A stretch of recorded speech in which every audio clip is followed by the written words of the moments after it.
My wife came home glowing from a date with her lover, only to find the kids and I were gone. No note, just silence. She had no idea that empty house was the first move in a plan 4 months in the making, and she never saw the rest coming. My name is Malcolm Harrington. People call me Mal. I'm 45 years old, and I'm a regional sales director for a company that sells industrial equipment, conveyors, compressors, hydraulic systems, mostly to manufacturing plants across the Midwest. It's not glamorous work, but I'm good at it. I built that career from the ground up, starting as a field rep driving a beat-up Chevy to client sites in Indiana and Ohio, working my way up over 17 years. I know how to read people. I know when a deal is going south before the other guy even realizes it himself. I just didn't apply that same skill set at home.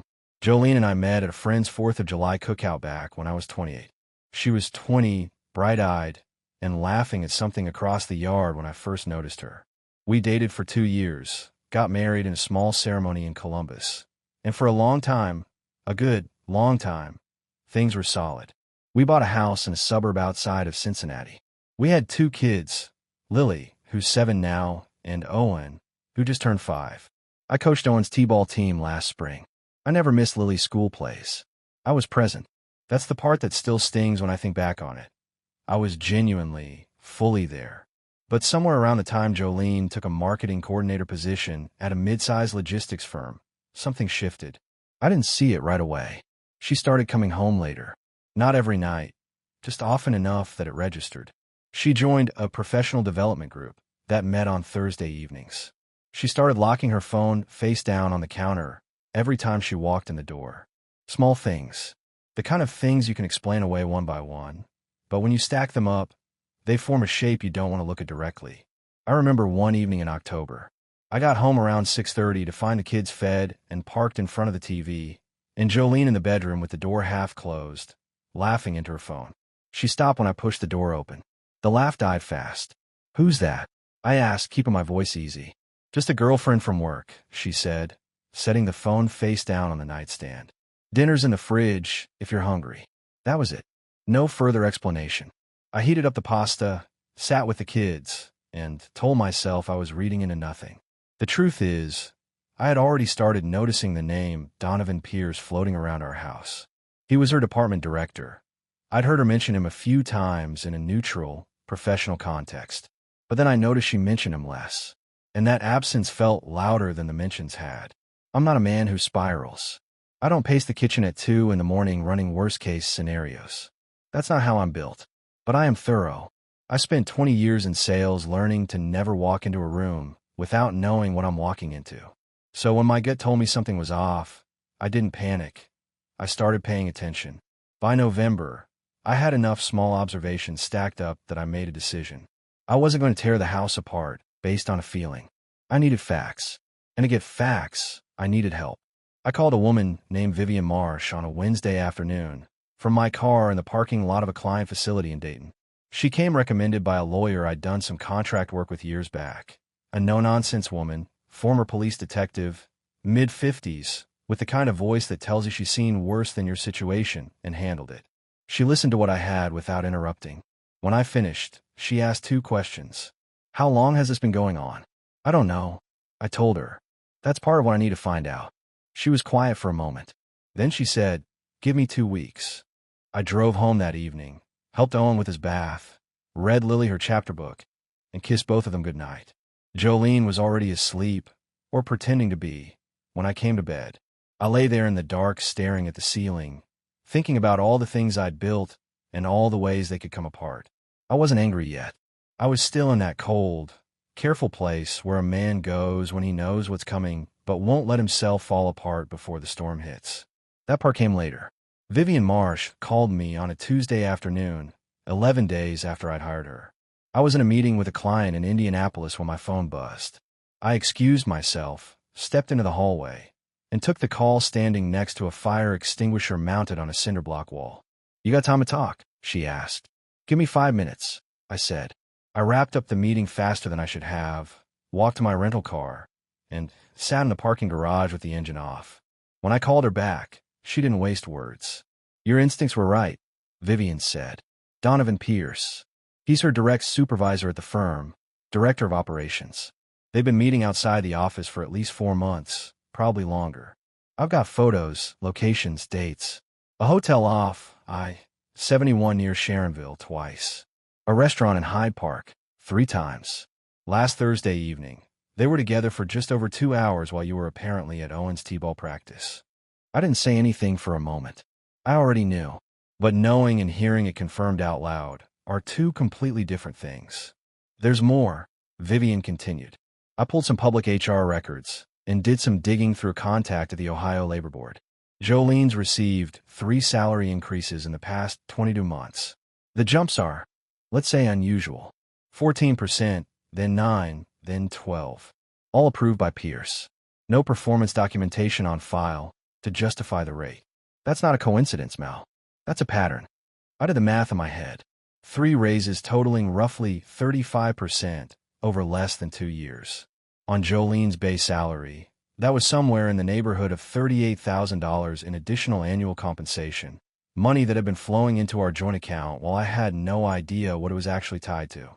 And Pierce, I said, is he married? Very much so, Vivian said. Wife's name is Carla. 2 kids, both in middle school. She has no idea, from what I can tell. I sat with that for a second. Another family. Another person walking around in the dark. Send me everything, I said. All of it. Already on its way. Encrypted file. Password in a separate message. I thanked her and ended the call. Then I sat in that parking garage for 20 minutes just staring at the concrete pillar in front of me. I wasn't going to fall apart in a rental car in Indianapolis. That wasn't an option. But I needed those 20 minutes to let the full weight of it settle before I drove back to the highway. I flew home that evening. Jolene had the kids in bed by the time I got in.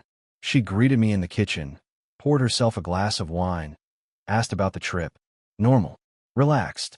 The kind of performance that takes either serious nerve or a total absence of conscience. I told her the meeting went fine. Asked about her day. She said it was busy. Her department was wrapping up a big quarter. I nodded and said that was great. Then I went upstairs, kissed both kids on the forehead, and lay in the dark for a long time. The next morning I called a family law attorney named Patricia Owens, someone I got a referral to through my company's legal counsel. I set up a consultation for the following week.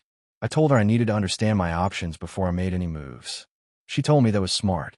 Don't confront, don't move money, don't change anything yet, she said. Let me see what you got first. I followed that advice exactly. For the next 10 days, I was the same Mal. I'd always been at home, present, even-tempered, engaged with the kids. Jolene had no idea the ground was already shifting beneath her.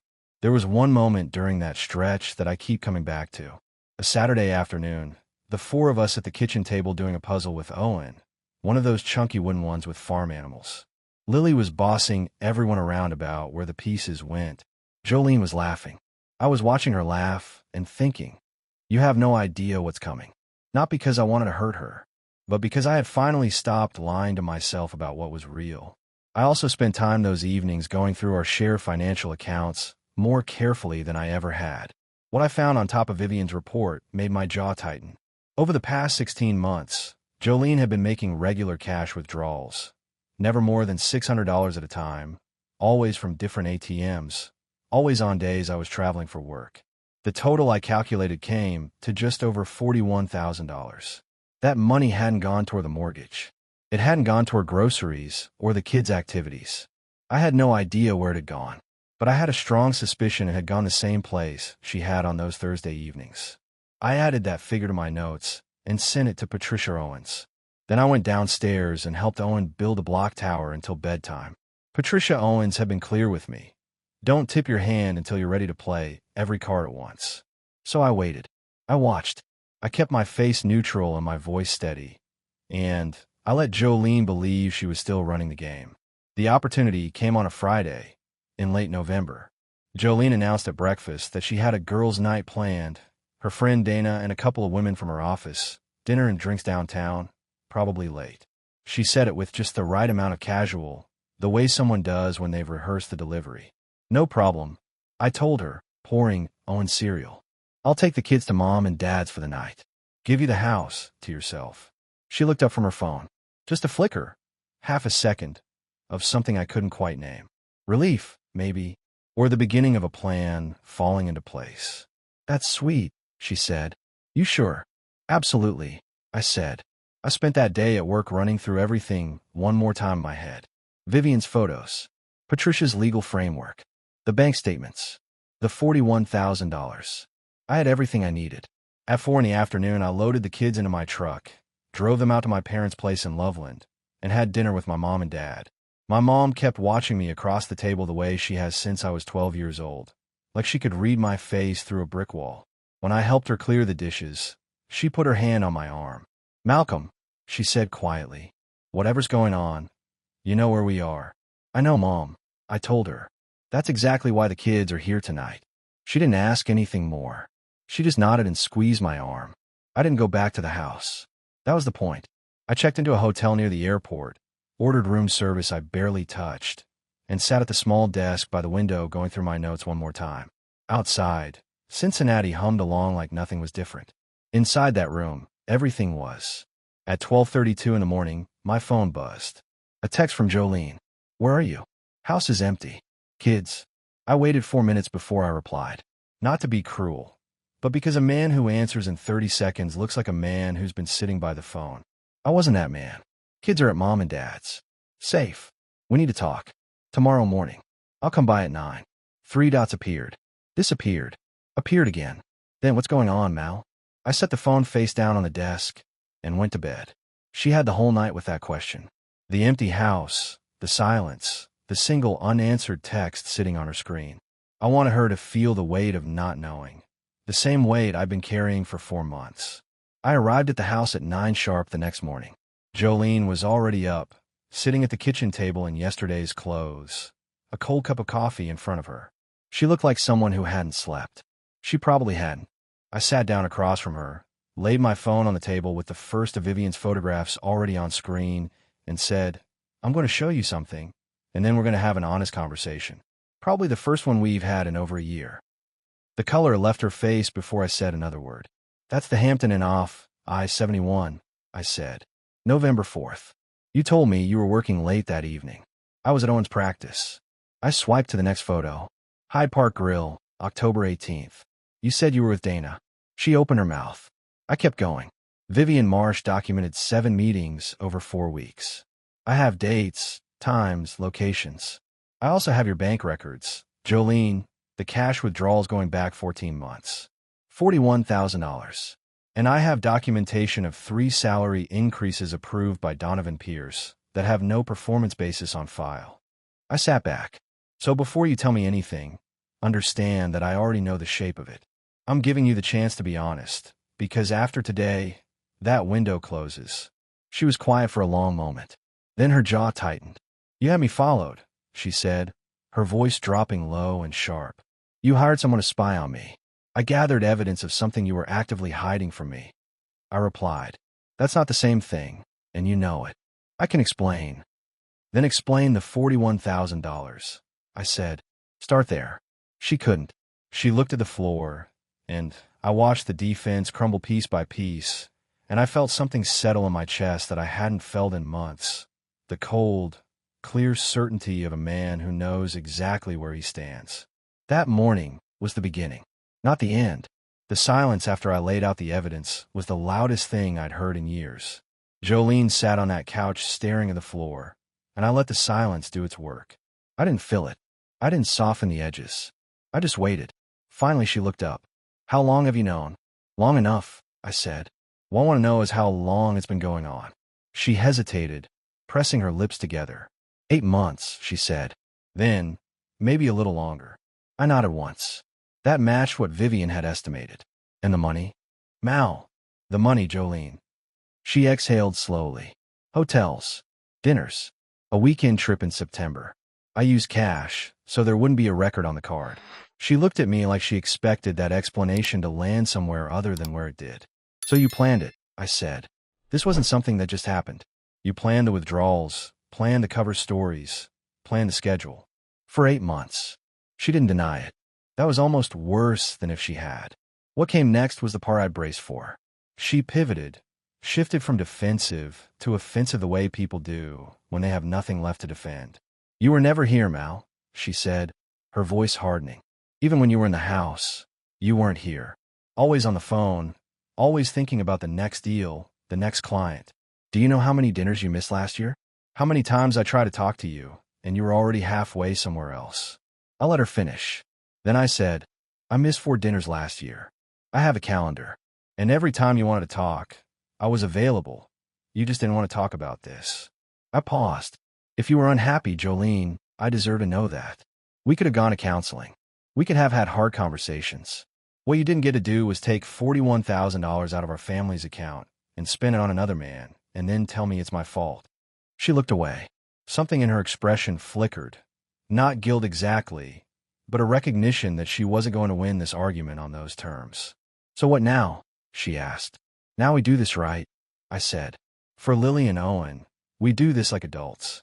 I've already spoken with an attorney. I'm not interested in a war, but I'm also not going to pretend nothing happened. We'll file, we'll divide things fairly, and we'll figure out a custody arrangement that works for the kids. You're not even going to try? Her voice rose slightly. You're just going to end it? Just like that. You ended it, Jolene, I said, keeping my voice level. 8 months ago. Maybe longer. She started to cry then. And I want to be fair about this, because I don't think the tears were fake. I think some part of her had genuinely not thought through what the other side of this looked like. But I also wasn't going to be moved by them. I'd spent enough nights alone with the weight of what she'd done to know that my sympathy had limits now. I suggested counseling. Not to save the marriage, but because our attorney had recommended it as a way to establish good faith in the proceedings, and because I thought it would help us communicate better for the kids' sake. Jolene agreed, reluctantly. The therapist we saw was a woman named Dr. Ellen Pierce. She was calm and measured, which I appreciated. But in our second session, when she said, carefully, professionally, that she thought it might be worth exploring whether my emotional unavailability had contributed to the distance in the marriage, I felt something harden in me. I didn't lose my temper. I just said, very quietly, my wife spent 8 months lying to me, withdrew $41,000 from our family account, and had an affair with her married supervisor. I'd like to understand how my schedule factors into that decision. Dr. Pierce started to respond, and I stood up, thanked her for her time, and walked out. I found Dr. Raymond Holt through a veteran support network my father had connected me with. Holt was 58, former Army, built like a man who'd never stopped doing the physical work. He sat across from me in his office and listened to the whole thing without once suggesting I examine my role in Jolene's choices. When I finished, he said simply, You didn't cause this. You couldn't have prevented it. What matters now is what you build next. That was the first time in 2 months I felt like I could breathe. Patricia Owens called me on a Monday morning with that particular tone lawyers use when they've found something significant and want to deliver it in a controlled way. Mal, I need you to come in this week. There's something in the financial disclosure you should see in person. I cleared my Tuesday afternoon and drove downtown. Patricia's office was on the 14th floor of a building on 5th Street. Clean, orderly, the kind of space that tells you the person running it doesn't waste time. She poured coffee without asking, slid a folder across the desk, and let me read before she spoke. The document on top was a credit report. Jolene's, pulled as part of the standard divorce discovery process. I scanned the header, the account history, the derogatory mark section. She filed for personal bankruptcy. I said, Chapter 7, Patricia confirmed. 7 years ago. 14 months before you got married. I set the report down carefully. She never told me. No, Patricia said. And here's why that matters for you specifically. When you refinanced a house 3 years ago, the loan was structured partially on her credit profile as a co-borrower. The bank ran a soft pull, not a full history. The bankruptcy had aged out of the standard screening window by then, but the underlying pattern is relevant. Her debt-to-income ratio at the time of the refinance was misrepresented on the application. Your attorney at closing should have flagged it. He didn't. I sat back in my chair. So what does that mean practically? It means we have additional leverage in the asset division, Patricia said. It also means you should know exactly who you married, the full financial picture. She came into this marriage with a history she deliberately concealed. I thought about the letter then, the one I hadn't mentioned to Patricia yet. 2 evenings prior, I'd been going through a storage box in the spare room, the kind of box that accumulates over years of marriage and never gets fully unpacked. At the bottom, Under a stack of old birthday cards and a broken picture frame, I'd found an envelope addressed to Jolene's college roommate. It wasn't sealed. It was dated 14 months before our wedding. I'd read it once, then folded it and put it in my desk drawer. In the letter, Jolene had written to her friend about me, about us, about the relationship she was considering making permanent. The phrasing I kept coming back to: he's solid, Karen. Stable. Good income, good family. I think this is the smart move. Not a word about love. Not a word about the life she wanted to build. Just a cold-eyed assessment of what I represented on a balance sheet. I hadn't been a husband to her. I'd been a financial strategy. I told Patricia about the letter. She added it to the file. On the drive home, I got a call from Dennis, Jolene's older brother. He'd reached out once before, briefly, but this time he was direct. "I need to see you," he said. "Not the house. Somewhere neutral." We met at a diner in Blue Ash the following evening. Dennis was 43, broad-shouldered, still carried himself like the Marine he'd been for 8 years. He ordered black coffee and didn't touch it. "I know about Piers," he said. "I've known for a while." I waited. She showed me a text from him back in August. Didn't mean to. We were sitting at Mom's kitchen table, and her phone lit up. I saw enough. He wrapped both hands around the mug. I told her to end it. She told me to mind my own business. "I should have called you then, Mal." I didn't, and that's on me. I looked at him across the table. He meant it. The guilt was sitting right there on his face, and it was genuine. "Why are you telling me now?" I asked. "Because she's about to tell her attorney that you were emotionally checked out of the marriage," he said. "And I'm not going to let that stand without saying what I actually saw. I watched you with those kids at Thanksgiving last year. I watched you with her. You weren't checked out. She was." He paused. "I'll testify if it comes to that." I thanked him and meant it. We sat there a few more minutes without much more to say, and when we got up to leave, he shook my hand and held it a beat longer than a handshake needed. That evening, I also found out, through Vivian, who continued running down a few loose threads, that Jolene's parents had met Donovan Pierce. At a birthday dinner for Jolene's mother back in September, Pierce had apparently shown up briefly, introduced as a colleague. They'd said nothing to me, not a word. I called my mother-in-law that night. Kept it short. "You knew," I said. A long pause. Then, "Mal, it wasn't our place." "You're right," I said. "It wasn't. And neither is whatever comes next. I hope Jolene has somewhere to stay, because I think this is the last conversation you and I are going to have for a long time." I hung up, poured myself 2 fingers of bourbon, and started drafting notes for Patricia on everything Dennis had told me. The family court preliminary hearing was scheduled for a Thursday in January. I wore a jacket and tie, not to impress anyone, but because the way a man presents himself in a room tells people something about how seriously he takes what's in front of him. Jolene's attorney was a man named Jeffrey Rask, polished, mid-40s, the kind of lawyer who specializes in making reasonable-sounding arguments for unreasonable positions. His opening framework leaned hard on the narrative that I had been emotionally unavailable, career-focused to the point of neglect, and that Jolene had been the primary caregiver for both children throughout the marriage. Patricia let him finish. Then she laid out our response in 3 parts. First, she presented Dennis's written statement, in which he described, in specific and dated terms, what he had observed over the past year. Jolene's secretive behavior, the text message he'd seen in August, and his own assessment of my involvement with Lily and Owen. Second, she submitted documentation I'd been building for 3 years without knowing I'd ever need it.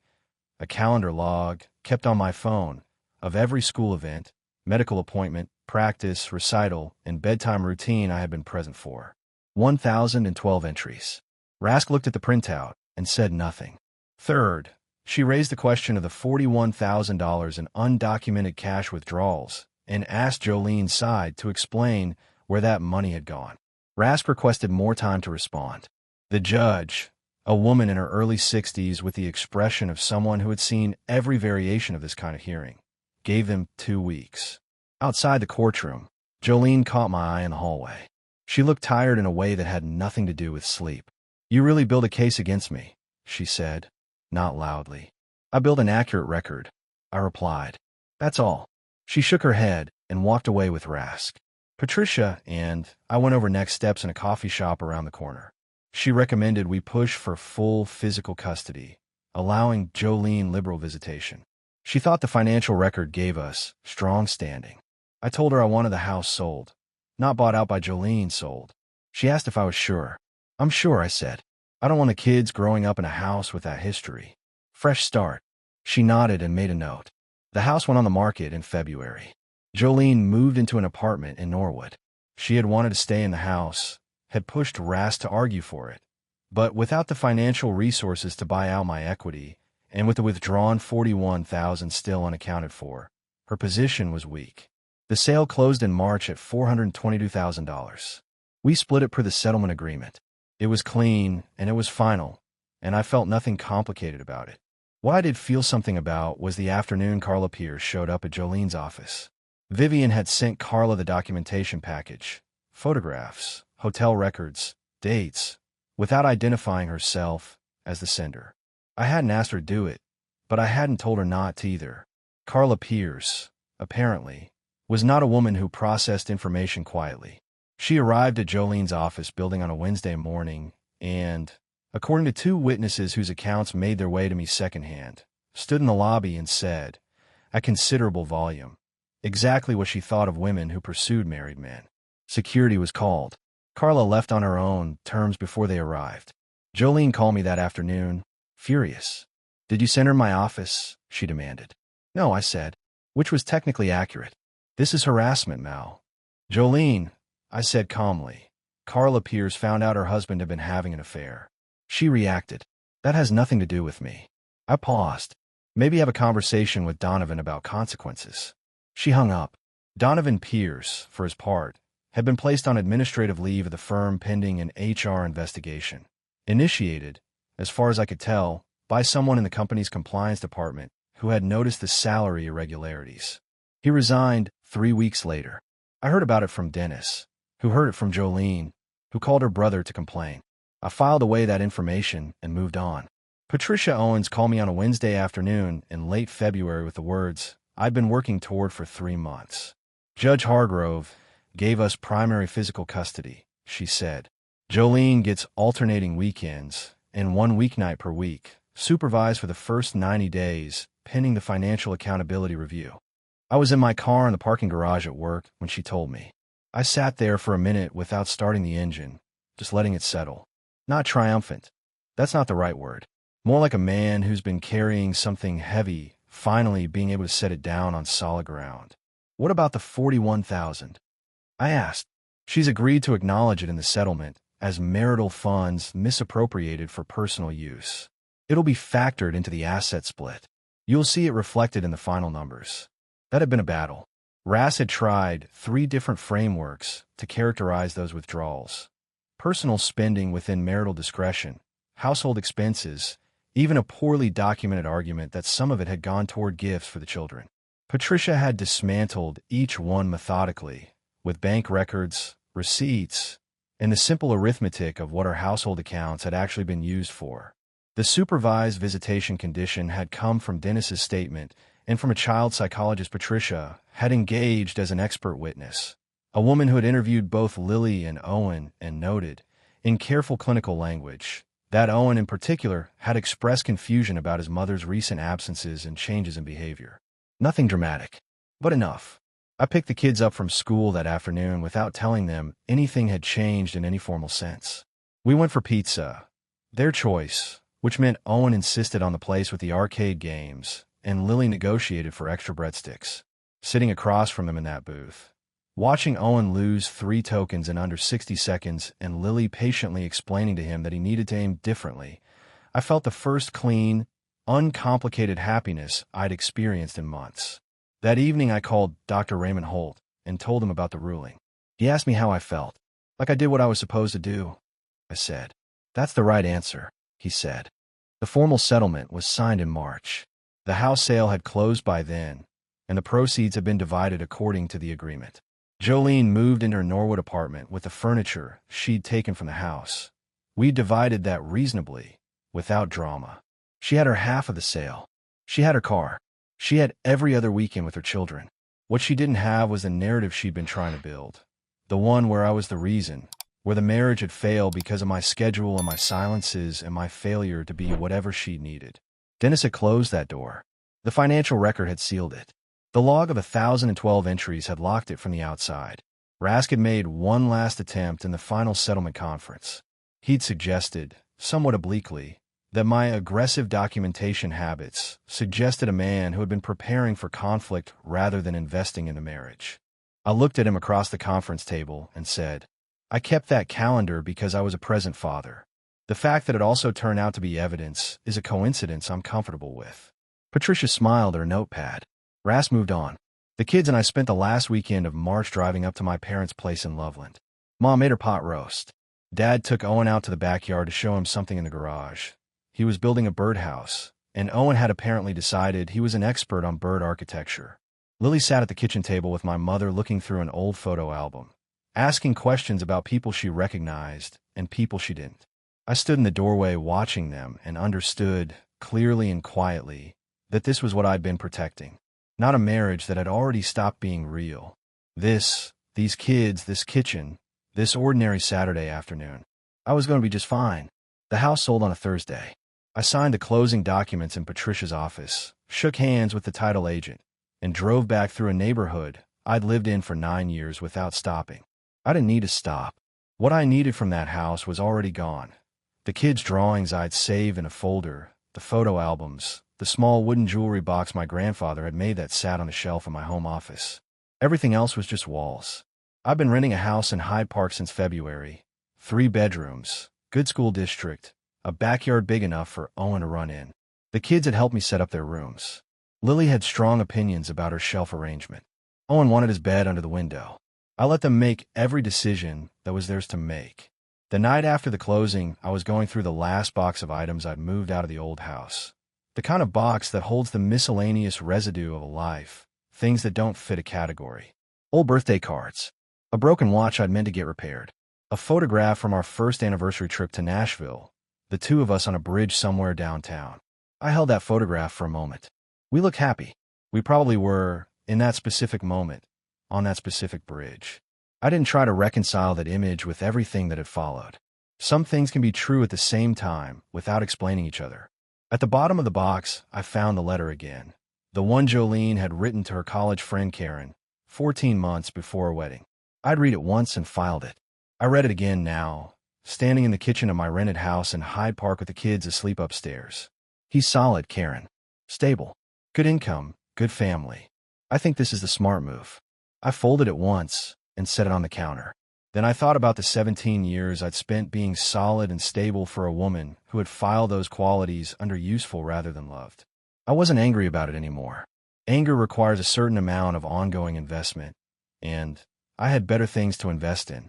What I felt was something closer to clarity.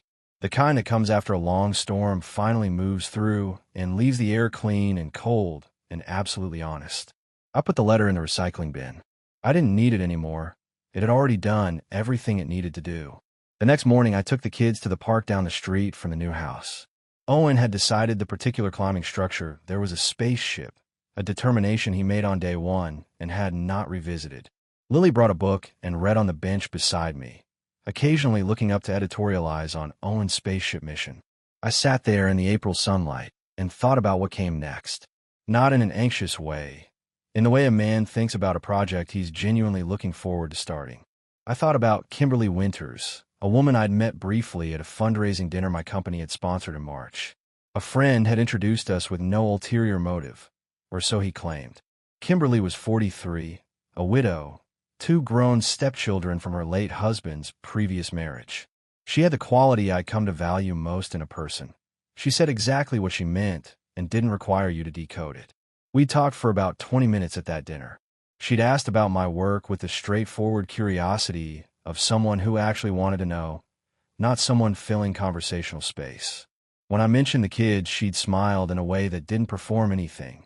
Just a real, uncomplicated response to the fact that I had children I obviously cared about. I hadn't called her yet. I wasn't in a hurry. Something about the timing needed to feel right rather than urgent, and it didn't feel right quite yet. But it was getting there. I watched Owen declare that the spaceship had successfully landed on Jupiter and begin the complex process of disembarking, which apparently involved jumping off the platform twice and rolling in the wood chips. Lily looked up from her book, assessed the situation, and went back to reading. I leaned back on that bench and let the morning do what mornings are supposed to do. The job offer came in mid-April, and I almost didn't take it. Consolidated Industrial Group, a larger firm out of Nashville, Tennessee, had been courting me for 3 months through a recruiter I'd worked with years back. Regional Vice President of Sales, overseeing 7 states, significant equity package, a team of 14. The kind of offer that would have made 35-year-old me drive faster on the highway just thinking about it. But I had Lily and Owen. I had a custody arrangement rooted in Cincinnati. I had a school district I'd specifically chosen, a backyard Owen had already decided was his domain, and a daughter who just told me she wanted to join the swim team at the community center down the street. I sat with the offer for 2 weeks without telling anyone except Dr. Holt. Walk me through the actual obstacle, Holt said in our session. The custody order, I said. It's Ohio-based. Moving out of state with primary physical custody requires either Jolene's consent or a court modification. And what does your attorney say? Patricia says we have a strong argument. The position is a significant career advancement. I'm the primary custodial parent. The kids would be relocating with me into a stable environment. She thinks Judge Hargrove would approve it. What does your gut say? I thought about that. That Nashville is far enough to make Jolene's every other weekend visitation complicated. That the kids would lose proximity to their mother. Holt looked at me steadily. You're a man who does what's right, he said. You already know where that leads. He was right. I filed the relocation motion in late April. Patricia argued on the merits, career advancement, stable custodial environment, continued access for Jolene through scheduled extended visits and regular video calls. Jolene's attorney objected on the grounds of disruption to the children's relationship with their mother. Judge Hargrove heard both sides over 2 sessions. In the second session, he asked me directly whether I had considered the impact on the children's relationship with their mother. I said, yes, Your Honor, which is why my proposal includes extended summer visitation for Ms. Harrington, 2 additional school break visits per year beyond the standard order, and a commitment to maintaining regular video contact. I'm not trying to remove her from their lives. I'm trying to build a better one for them. Hargrove studied me for a moment. Then he approved the relocation. Jolene didn't call me after the ruling. She didn't need to. Dennis texted me 2 days later. She's upset, but she knows you're doing right by the kids. For what it's worth. I texted back. Tell her to use every visit. They need her. I meant that. We moved to Nashville in June, just after school let out. I had found a house in a neighborhood called Bellevue. Newer construction, good schools, a street where kids actually played outside in the evenings. Owen decided the backyard was a different planet from the Cincinnati backyard, which required a full recategorization of his imaginary geography. Lily found a community pool within 48 hours and immediately asked about swim team registration. I enrolled her the following Monday. My parents drove down to help us settle in. Mom cried when she left, which she denied. Dad gave me the same handshake and shoulder grip he'd given me outside the courthouse in February. Some gestures carry more than language can. The new job was everything the offer had described. The team was sharp, the territory was wide, and the work had the kind of forward momentum I'd been missing for 2 years. I wasn't using my skills to maintain something that was slowly falling apart. I was using them to build something new, and the difference in what that felt like was not subtle. Kimberly Winters texted me in late May. She'd gotten my number from the mutual friend who'd introduced us at that fundraiser, with my prior permission. She said she'd heard I was relocating and wanted to say she thought that sounded like a brave move. I told her I wasn't sure it was brave so much as necessary. She replied, those are usually the same thing. We talked on the phone twice before the move. Long conversations, the kind where you look up and realize 90 minutes have passed, and it didn't feel like 90 minutes. She was funny in a dry, understated way that took a beat to land. She asked about the kids with genuine interest. She didn't perform anything. I told her I'd be in Cincinnati in August for Owen's birthday. He wanted to visit my parents, and had specific plans involving my father's garage and some project they'd been collaborating on. I asked if she wanted to get dinner that weekend. She said yes without hesitating. That was enough to go on. August came in hot and green, the way August does in Ohio when it's decided to remind you what summer actually means. Owen's birthday weekend was everything he designed it to be. Friday at my parents' place in Loveland. 2 full days in my father's garage working on a model engine kit that had been Owen's singular focus for 3 months. My father had the patience of a man who has spent decades with machinery that requires attention, and Owen had found his people. Lily read by the pool and occasionally wandered in to observe and comment. I helped when I was useful and got out of the way when I wasn't.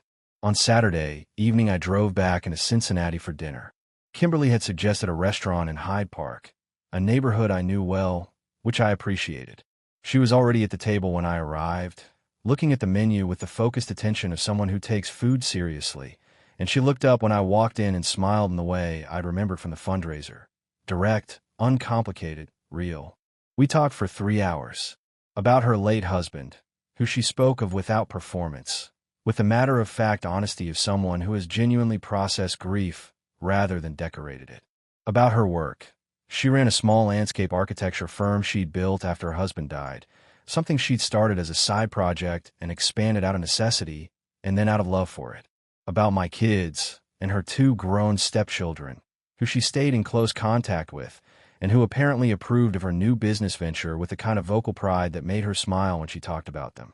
At the end of the evening, she said, "You're easier to talk to than I expected." "What did you expect?" I asked. "Someone more guarded," she said. "You've been through a lot of hard things recently. People usually build walls." "I build a few," I said. "I just don't live in them." She laughed, and it was the kind of laugh that sounds like something loosening, like a window opening in a room that's been closed too long. We said good night in the parking lot. She said she'd like to do this again. I said I would too. No urgency, no pressure, just 2 people who'd found something worth coming back to and were smart enough not to rush it. I drove back to Loveland and sat on my parents' back porch in the August dark, listening to the cicadas work themselves up. My dad came out eventually and sat in the chair beside me with a glass of iced tea. "Good evening," he asked. "Yeah," I said. "Good evening." He nodded and didn't ask anything else. That's the thing about men who've built good lives. They recognize the sound of one being built somewhere nearby, and they don't need to press it into a conversation. Jolene called that Sunday to talk to the kids before we drove back to Nashville. She and Lily talked for 20 minutes about swim team. She and Owen talked for 4 minutes about the engine kit, which was about Owen's attention ceiling for phone calls. When Owen handed the phone back to me, I said, "They're doing great, Jolene." A pause. Then, quietly, "I know. Thank you for that, Mal." That was the most honest exchange we'd had since before everything fell apart. I didn't try to extend it. I just said, "I'll have him call you Wednesday," and left it there. The drive back to Nashville on Sunday afternoon was 4 hours of audiobook for me and a movie on the tablet for the kids. Somewhere in Tennessee, Owen fell asleep against the window. Lily had her headphones on and was mouthing words to whatever she was listening to with the unself-conscious confidence of a kid who doesn't know anyone's watching. I drove through the green Tennessee hills and thought about everything that had happened in the past year. The evidence, the confrontations, the courtrooms, the empty house in Hyde Park, the letter at the bottom of the box. I thought about the 1,012 entries in that calendar log, and the 18 months before that when I'd been keeping it without knowing I'd ever need it, just because those days mattered to me and I wanted a record of them. I thought about what Dr. Holt had said in one of our last sessions. A man's character isn't tested by the easy years. It's measured by what he builds when everything he thought was solid turns out not to be. The Nashville skyline came into view as the sun dropped behind the hills. Owen stirred and looked out the window. "Are we home?" he asked, still half asleep. "Yeah, buddy," I said. "We're home." And that was the truest thing I'd said in a long time.